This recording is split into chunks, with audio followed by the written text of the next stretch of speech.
నమస్తే, welcome to our channel. నేను సిరి. వైసీపీలో అయితే నిరసన స్వరం అయితే వినిపిస్తుంది. కేతిరెడ్డి గారు అయితే విడుదల చేస్తున్న వీడియోస్ చూస్తుంటే జగన్మోహన్ రెడ్డి గారి పని అయిపోయినట్టు అనిపిస్తుంది. ఎందుకంటే సొంత పార్టీ నేతలే నిరసన వ్యక్తం చేస్తున్నారు. ఆయన చేసిన పనుల వల్లే ఈరోజు వాళ్ళకి ఇలాంటి పరిస్థితి పట్టింది అని చెప్పేసి అయితే కేతిరెడ్డి గారు అయితే కుల్లం అయితే వీడియోలో అయితే చెప్పడం జరుగుతుంది. అసలు మరి కేతిరెడ్డి గారు మరి ఆ పార్టీలో ఉండే అవకాశాలు ఉన్నాయా, లేకపోతే వేరే పార్టీ వైపు తన అడుగులు వేస్తున్నారా అనేది మనకు వివరించడానికి మనతో పాటు ఉన్నారు ప్రముఖ రాజకీయ విశ్లేషకులు కిలారు నాగార్జున గారు.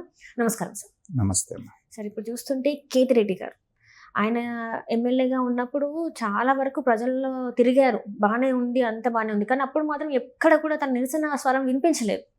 కానీ ఎప్పుడైతే ఓడిపోయారో ఈ మధ్య కాలంలో చూసుకుంటున్నట్టయితే తను వీడియోల మీద వీడియోలు అయితే రిలీజ్ చేస్తున్నారు. జగన్మోహన్ రెడ్డి గారు ఇలా చేశారు, అలా చేశారు, కానీ మీరు పెట్టిన కొన్ని ఏవైతే ఉన్నాయో వాటి వల్ల జనాలకు అర్థం కాలేదు, కానీ ఈ రోజు మీరు చేసిన దాని వల్లనే మనకి ఈ సీట్లు వచ్చాయి, నేను ఓడిపోయానన్న ఒక నిరసన అయితే తన వీడియోల ద్వారా వ్యక్తం చేస్తున్నారు. అంటే ఈ నిరసన వ్యక్తం చేస్తూనే తను ఏంటంటే నేను ఈ పార్టీలో ఉండలేను, ఇంకా వేరే పార్టీలోకి వెళ్తున్నా అని తెలియజేసినట్టేనా, మరి ఏంటి? సహజంగా ఊహించినటువంటి ఒక దారుణమైన ఓటమి సంభవించినప్పుడు ఇలాంటి విమర్శలు, తర్వాత ఆత్మ పరిశీలన, ఎక్కడ తప్పు జరిగింది అనేటువంటిది జరగటం సహజం. అయితే కొంతమంది బయటికి చెప్తారు, కొంతమంది బయటికి చెప్పరు. ముఖ్యంగా ఇప్పుడు మీరు చెప్పినటువంటి కేతిరెడ్డి గారి విషయం తీసుకుంటే ఏంటంటే, అతను అనునిత్యం ప్రజల్లోనే తిరిగినటువంటి మాట అది నిజం. మనం చూసాం. గుడ్ మార్నింగ్ ధర్మవరం అని చెప్పి సోషల్ మీడియాలో ఆయనకంటూ ఒక ప్రత్యేకమైన గుర్తింపు తెచ్చుకున్నాడు, ప్రజలకు అనునిత్యం టచ్లో ఉన్నాడు అనేటువంటిది మనకు తెలుస్తాం. కానీ ఇవాళ జగన్మోహన్ రెడ్డి గారు ఓడిపోయి 11 సీట్లు వచ్చిన తర్వాత తప్పు మీదంటే మీది అని చెప్పేసి తప్పంతా కూడా జగన్మోహన్ రెడ్డి గారి మీద వేయటం అనేటువంటిది కూడా ధర్మం కాదనేది నా అభిప్రాయం. ఎందుకంటే తప్పుని చేసేవాడిది ఎంత తప్పు, దాన్ని సమర్థించినటువంటి వాళ్ళది కూడా అంతే తప్పు. ఇప్పుడు మన ఇంట్లో ఒక పిల్లాడు తప్పు చేస్తున్నాడు, మనం ఏం చేస్తాం? సమర్థిస్తామా? లేదు. తప్పుని ఎత్తి చూపించి ఇలా కాదురా నాయన ఇలా చేసుకో అని చెప్పేసి మనం చెప్తాం. అవును సార్. కానీ మీ అధినేత తలతిక్క నిర్ణయాలన్నీ తీసుకుంటూ భారతదేశంలో ఏ ముఖ్యమంత్రి చేయనటువంటి తప్పుడు పనులన్నీ చేస్తున్నంతసేపు మీరందరూ ఏం చేశారు?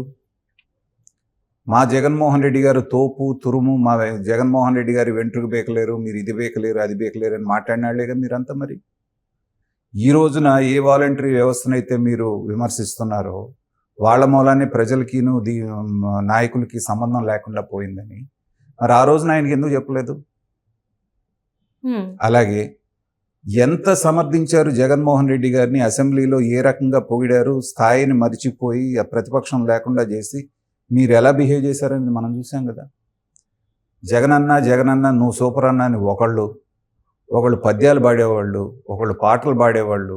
ఆ అసెంబ్లీ అంతా ఎలా అయిపోయిందంటే జగన్మోహన్ రెడ్డి భజన బృందం లాగా తయారయ్యారు తప్పితే గ్రాస్ రూట్ లెవెల్లో జరుగుతున్నటువంటి తప్పులు కానీ, మీ వైఎస్ఆర్సీపీ నాయకులు పడుతున్నటువంటి కష్టాలు కానీ, మీ వైఎస్ఆర్సీపీ సర్పంచ్లు మన పార్టీనే వచ్చింది కదా అని చెప్పేసి అని ఇళ్ళు పొలాలు స్థలాలు తాకట్టు పెట్టి తీసుకొచ్చి పనులు చేసి బిల్లులు రాక వాళ్ళు పడుతున్నటువంటి బాధలు కానీ ఏ రోజునైనా మీరు అధినేత దగ్గరికి తీసుకెళ్లారా?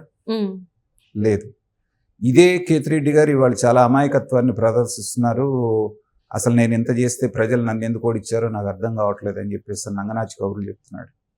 ధర్మవరం వెళ్ళి ఈయన గురించి ఎవరిని అడిగినా ఆ చెరువుని ఏ రకంగా కబ్జా చేసి ఆయన ఫామ్ హౌస్ కట్టుకున్నాడు, ఎన్ని అక్కడ ఉన్నటువంటి ఎన్ని భూములు ఈయన అనుచరులు కబ్జా చేశారనేది ఎవరైనా చెప్తారు.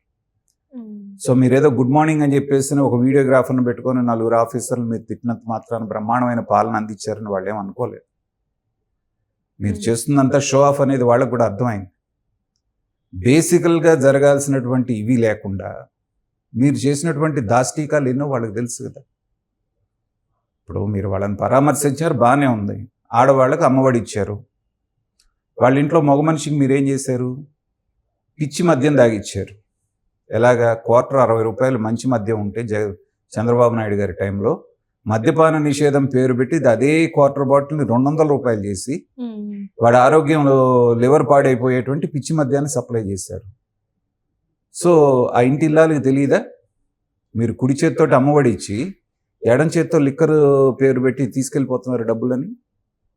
ఇలాగా ప్రతి వాళ్ళు జనం అర్థం చేసుకున్నారు కాబట్టి మరి ప్రజావేదిక కూల్చేస్తున్న రోజున మీరందరూ ఎందుకు నోరెత్తలేదు? అదేంటండి ఇన్ని కోట్ల రూపాయలు ప్రజాధనం కదా, చంద్రబాబు నాయుడు గారు ఏమన్నా సొంతానికి కట్టుకున్నారా? ఏ ప్రభుత్వం ఉంటే ఆ ప్రభుత్వం అక్కడ మీటింగ్ పెట్టుకోవచ్చు. అది కూడా టెంపరీ కన్స్ట్రక్షను.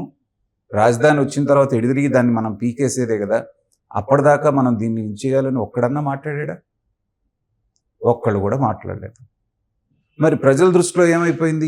ఇదేంటి ఎవరన్నా పాలన మొదలు పెడితే ఏదన్నా శుభంగా ఉండేటువంటి పనితో మొదలు పెడతారు, ఈ పడగొట్టే పనితో మొదలు పెట్టాడు ఏంటనేది ప్రజలకి నెగిటివ్ మార్క్ అక్కడే పడ్డది ఇతని మీద. సో అలా అతను చేసిన ప్రతి పనిని మీరు సమర్థించుకుంటూ వచ్చారు. రాజధాని ఇక్కడొద్దు 3 ముక్కలాట అన్నప్పుడు జై అంటే జై అన్నారు.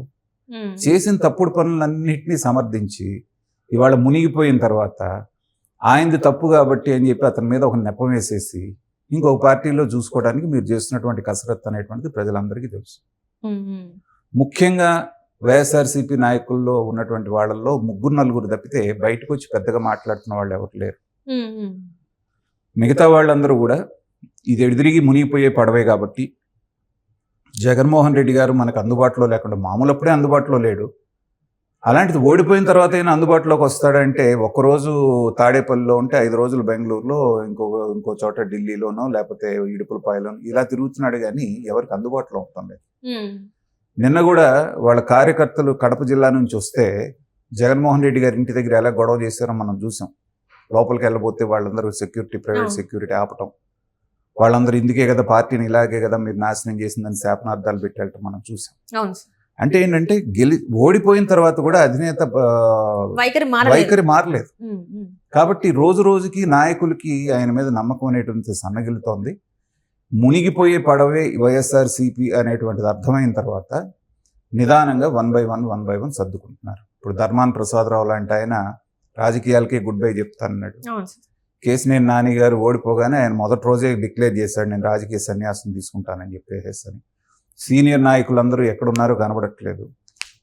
ఆ రోజున ఇరగదీసుకొని చొక్కాలు చింపుకున్నటువంటి కొడాలి నాని కానీ, వల్లభనేని వంశీ కానీ, రోజా కానీ, పేర్ని నాని కానీ ఎక్కడా కనబడట్లేదు మనకి. ఒక పేర్ని నాని, అంబటి రాంబాబు అడపదడప కనపడుతున్నారు. మిగతా ఎక్కడా ఎవరు కనబడట్లేదు, జోగి రమేష్ కానీ. దీని అంతటికి ఇండికేషన్ ఏంటంటే వాళ్ళకి అర్థమైపోయింది సీన్. 5 సంవత్సరాల పాటు మనం ప్రతిపక్షాన్ని నెగ్గుకు రావటం అనేటువంటిది కష్టము. పైగా 2014-19 మధ్యలో గట్టిగా నాయకులు ఆయన వెనకాల ఎందుకున్నారు? జగన్మోహన్ రెడ్డి గారి పాలన ఎలా ఉంటుందో తెలియదు కాబట్టి కొత్తకు మోజు అన్నట్టుగా ప్రజలందరూ అటుపక్క ఉన్నారు కాబట్టి నాయకులు కూడా ఉన్నారు. అంటే అప్పుడు మీరు అన్నట్టు సార్ ఆ టైంలో ఎవరైతే కొంతమంది నాయకులు ఉన్నారో, సీనియర్ నాయకులే కావచ్చు, ఆయనకి సజెషన్స్ చెప్పే వాళ్ళు ఎవరైతే ఉన్నారో వాళ్ళ టైంలో ఆయనకి మంచి సజెషన్స్ ఇచ్చారు. మంచిగా వెళ్ళే పాత వేసినా కూడా జగన్మోహన్ రెడ్డి గారు వాళ్ళని పక్కన పెట్టి కొంతమంది ఎవరైతే ఉన్నారో వాళ్ళని తీసుకొచ్చి పెట్టుకోవడం వల్లనే ఈ రోజు ఈ పరిస్థితి వచ్చిందని కూడా అంటున్నారు. మరి అందులో వాస్తవం ఉందంటారా? ఉంటుందమ్మా వాస్తవం. ఎందుకంటే అధికారం లేనప్పుడు అందరి మాట విన్నట్టుగా నటిస్తాం మనం. ఎందుకంటే ఆ రోజున సీనియర్ల అవసరం ఉంటుంది, మిగతా వాళ్ళ అవసరం ఉంటుంది కాబట్టి మనం వాళ్ళ మాట విన్నట్టుగా నటిస్తాం. ఆ తర్వాత అధికారం వచ్చిన తర్వాత ఇప్పుడు కిలార్ రోసే అని చెప్పేసి పొన్నూరు ఎమ్మెల్యే, మాజీ ఎమ్మెల్యే రాజీనామా చేశారు. ఉమారెడ్డి వెంకటేశ్వర్లు గారు అల్లుడు. ఉమారెడ్డి వెంకటేశ్వర్లు గారు అంటే ఆయన తెలుగుదేశంలోనూ చాలా సీనియర్ పర్సన్. ఇక్కడికి వచ్చిన తర్వాత కూడా జగన్మోహన్ రెడ్డి గారికి రైట్ హ్యాండ్ లాగా ఉన్నాడు. ఆయన కూడా తీసి పక్కన పెడితే మాకు ఎన్ని అవమానాలు జరిగినాయో పార్టీలో మేము చెప్పుకోలేమని స్వయంగా కిలార్ రోసే అని అతను మాట్లాడటం జరిగింది. ఉమారెడ్డి వెంకటేశ్వర్ లాంటి సీనియర్ లీడర్లకి అక్కడ అవమానం జరిగినప్పుడు అక్కడ సన్మానం జరిగింది ఎవరికి? కేవలం 3 రెడ్డిలకు మాత్రమే జరిగింది. షర్మిల గారు అన్నట్టుగా సజ్జల రామకృష్ణారెడ్డి, విజయసాయిరెడ్డి, వైవి సుబ్బారెడ్డి, వీళ్ళ ముగ్గురిదే కదా అక్కడ పాలన. వాళ్ళని దాటి ఈ కోటరీని దాటి జగన్మోహన్ రెడ్డిని కలిసేటువంటి అవకాశం ఉందా? కాబట్టి ఏంటంటే కేతిరెడ్డి గారు బహిరంగంగా మిగతా వాళ్ళకంటే ఎక్కువగా రోజువారీగా వచ్చి ఆయన సాకిరేవి పెట్టి జరిగినటువంటివన్నీ కూడా ఈ తప్పుల్ని మొత్తం అంతా కూడా జగన్మోహన్ రెడ్డి గారే చేశారు అనేటువంటిది ఒకటి ఎస్టాబ్లిష్ చేసుకొని వేరే పార్టీలోకి జంప్ అవడానికి ఆయన ఒక బేస్ ఏర్పాటు చేసుకుంటున్నారు. దానిలో భాగంగానే ఇదని మనం అనుకోవచ్చు. కాకపోతే ఏ పార్టీలోకి వెళ్తాడు అనేటువంటిది ఇప్పుడే చెప్పలేము. ఎందుకంటే కూటమి అనేది అక్కడ బలంగా ఉంది. అటు బీజేపీలోకి వెళ్ళాలన్నా లేకపోతే జనసేనలోకి వెళ్ళాలన్నా తెలుగుదేశంలోకి వెళ్ళాలన్నా కూడా అటు పవన్ కళ్యాణ్ గారు ఇటు చంద్రబాబు నాయుడు గారు ఓకే అంటేనే జరిగే పరిస్థితి ఉంది. ఉమ్, కాబట్టి అక్కడ పెద్దగా ఎంట్రీ అనేటువంటిది లేదు కాబట్టి ఇంకా జనాలు ఆగి ఉన్నారు. కానీ ఉమ్, అటు నుంచి కనుక ఓకే అంటే ఈ పాటికి 90% ఖాళీ అయిపోయేది వైఎస్ఆర్సీపీ. రైట్ ఫ్యూచర్లో కూడా జరిగేది అలాగే కనపడుతుంది మనకి. Right right thank you so much sir.